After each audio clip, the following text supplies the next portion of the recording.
Minister of Transport Marvin Gudino inaugurated traffic signals near the ferry wharf in Panji, an initiative by the Corporation of the City of Panji to bring about traffic discipline and enable pedestrians to safely cross the road. Two more traffic signals, one at Kala Academy Panji and the other one at Taj Vivanta Panji Junction, were installed.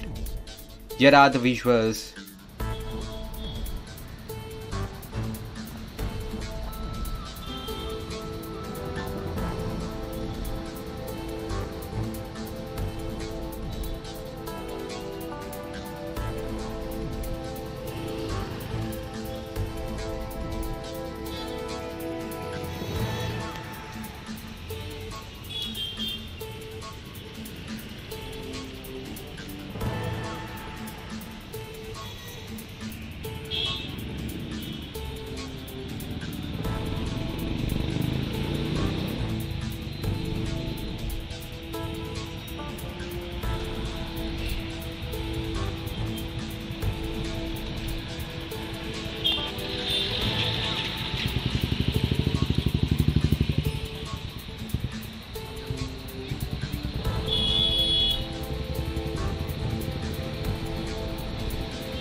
Subscribe to Goa First News and Entertainment channel and click on the bell icon and never miss any update.